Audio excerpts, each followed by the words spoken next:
Assalamualaikum warahmatullahi wabarakatuh. Halo Paisa, malam ini aku akan menjelaskan dan menceritakan ulang tentang salah satu peristiwa penting dan juga berpengaruh di dalam perjalanan Negara Kesatuan Republik Indonesia, yaitu adalah peristiwa tahun 1998. Peristiwa ini dilatar belakangi dengan ekonomi Indonesia yang mulai goncang pada awal tahun 98. Hal ini merupakan imbas dari krisis finansial Asia sepanjang tahun 1997 sampai 1999. Kegoncangan ekonomi ini ditandai dengan nilai tukar rupiah terhadap dolar AS yang semakin anjlok dari 2.380 lompat menjadi 16 sampai 17.000. Utang luar negeri juga terus membengkak sehingga kepercayaan masyarakat terhadap pemerintah turun drastis.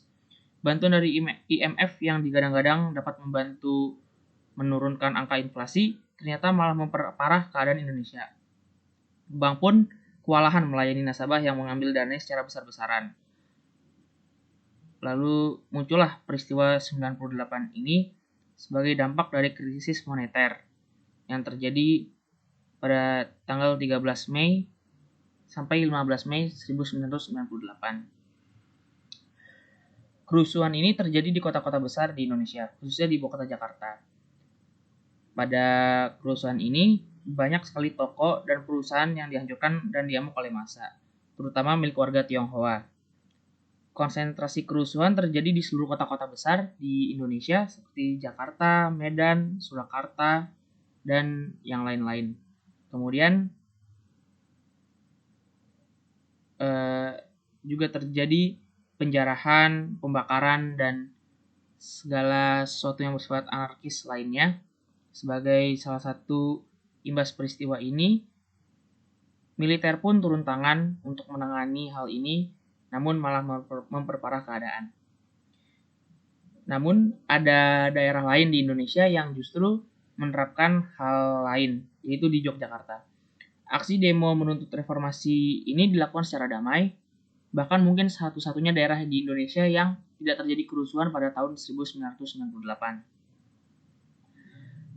Bahkan penguasa Yogyakarta dan kepala daerah saat itu, Sri Sultan Hamengkubuwono X dan Kanjeng Gusti Adipati Paku Alam VIII, mempersilahkan para demonstran yang terdiri dari masyarakat, mahasiswa, dan elemen masyarakat lainnya untuk menggunakan alun-alun utara Keraton Ngayogyakarta Hadiningrat sebagai tempat unjuk rasa yang sudah disediakan.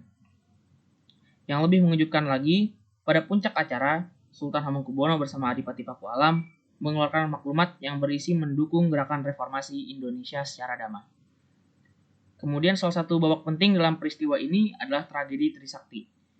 Peristiwa penembakan pada 12 Mei 1998 terhadap mahasiswa pada saat demonstrasi ini menuntut Presiden kedua Republik Indonesia Soeharto turun dari jabatannya.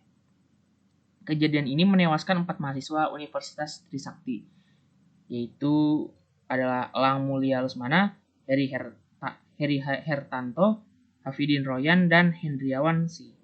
Mereka tewas tertembak di dalam kampus dan terkena peluru tajam di tempat-tempat vital. Akibatnya mahasiswa pun dari seluruh universitas turun besar-besaran ke gedung DPR RI dan menduduki gedung DPR MPR tersebut. Pada pukul 20.00 dipastikan 4 mahasiswa tewas tertembak dan 1 dalam keadaan kritis.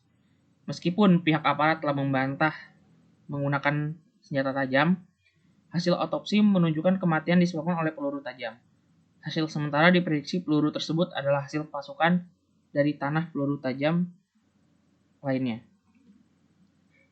Hingga akhirnya pada puncaknya, 21 Mei 1998, Presiden Soeharto mengumumkan bahwa dia mundur dari jabatannya sebagai Presiden Republik Indonesia dan reformasi terus berlanjut hingga saat ini. Sekian yang bisa aku sampaikan. Billahi taufik wal hidayah. Wassalamualaikum warahmatullahi wabarakatuh.